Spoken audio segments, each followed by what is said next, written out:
Olá, hoje nós vamos conhecer sobre o histórico da contabilidade, sua importância e sua aplicação para você e para a sua empresa.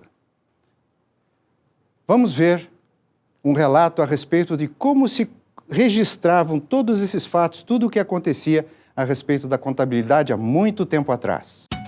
O homem sempre calculou. Reza a lenda que os pastores utilizavam pedras para controlar o número de ovelhas de seu rebanho. Pela manhã, a rotina era sempre a mesma. Para cada ovelha que saía do cercado, guardava-se uma pedra no saquinho. Ao final do dia, cada pedrinha era retirada do saquinho à medida que as ovelhas retornavam ao aprisco. Assim era possível saber se todas as ovelhas haviam retornado. Para cada ovelha nascida ou adquirida, uma nova pedrinha era adicionada ao saquinho. Assim, era possível saber quem tinha mais ovelhas, ou seja, mais poder. Vocês viram então nesse relato que eles contavam o seu rebanho através do quê? Colocando num recipiente bolinhas, pedrinhas, para que ele pudesse determinar quanto que tinha de patrimônio para ver se nenhum dos seus rebanhos tinha fugido. Então, essa é uma maneira que, há muito tempo atrás, há muitos e muitos anos atrás, se usava. Vamos ver agora como surgiu a contabilidade. Vamos traçar uma linha do tempo para compor essa história. Mas antes, vamos analisar esse relato. As primeiras escritas contábeis que se tem notícia correspondem ao fim da Era da Pedra Polida, período em que o homem deixou registrados desenhos e gravações. Já os primeiros controles contábeis foram realizados nos templos por vários séculos. Os antigos mesopotâmicos, por exemplo, deixavam os seus registros em tábuas de argila, fazendo uma combinação entre o figurativo e o numérico. Por exemplo, a cara do animal cuja existência se queria controlar era gravada nas peças, junto com o número correspondente às cabeças existentes.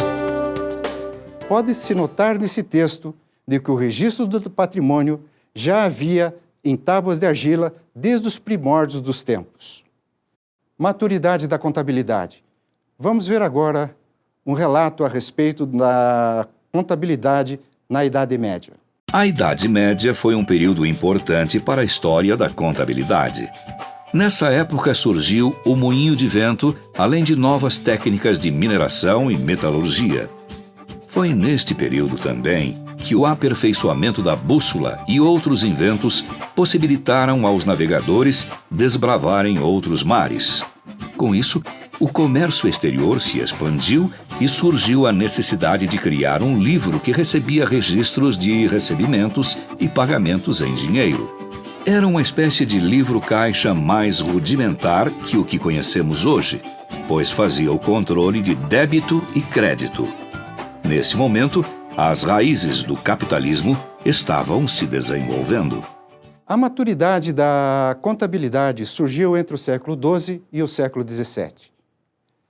Na Itália, lá na Europa, nós observamos que a história nos conta que naquela época a comercialização dos produtos entre os povos começou a crescer. A partir do momento em que houve a necessidade dessa comercialização, em que tornou-se mais intensa, o que aconteceu? Existia a necessidade de se ter o melhor controle do que estava acontecendo dentro do comércio. Para isso, a contabilidade serviu como instrumento para a melhoria desses sistemas. Para você ter uma ideia, em 1494, o Frei Luca Paciolo, que hoje é considerado o pai da contabilidade, ele elaborou um tratado onde ele normatizou, onde ele determinou as regras para que se pudesse fazer a contabilidade. A partir dessa época, vários autores, várias pessoas começaram a fazer pesquisas e várias teorias foram criadas a esse respeito, fazendo com que a contabilidade, devido a todo esse crescimento que teve no mundo comercial, fazendo com que a contabilidade também começasse a evoluir. A contabilidade evolui, como se deve ter notado, em virtude da necessidade do melhor controle dentro da área comercial. Tanto é que nós podemos dizer que foi nesta época que surgiu a escola italiana, devido justamente pelo por esses princípios traçados pelo Frei Luca Paciolo. Vamos ver então a escola italiana. Surgiu justamente com os trabalhos do Frei Luca Paciolo. E estes trabalhos eles serviram para fazer grandes teorias, tanto é que ela perdurou até os primeiros anos do século XX.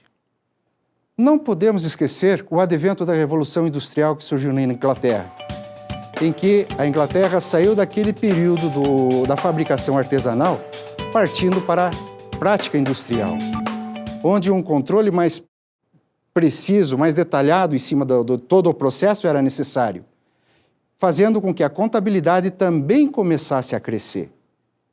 Então, a Revolução Industrial surgiu para melhorar a contabilidade, inclusive surgindo a própria auditoria com relação em cima das contas e em cima do trabalho que era realizado naquela época.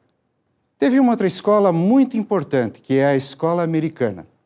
Ela começou a crescer em virtude daquela recessão econômica que aconteceu em 1929, em que houve uma quebra muito grande na Bolsa de Valores de Nova York. A partir de então, o que aconteceu? Através do plano que o governo, que o presidente Roosevelt, ele determinou, que ele montou, que ele estruturou, a economia americana começou a crescer. Vários institutos foram criados para que pudesse melhorar todo o mecanismo de controle, fazendo com que a contabilidade também evoluísse. Para você ter uma ideia, a contabilidade muitas vezes era maquiada, os valores não eram corretos. Por quê? Não existia um controle mais detalhado e nem princípios existiam para que a contabilidade pudesse seguir uma determinada norma, uma determinada regra. Mas com esse crescimento da economia e em virtude da necessidade de um controle mais apurado, senão as pessoas não investiam na empresa, o que aconteceu? A contabilidade tomou um novo rumo.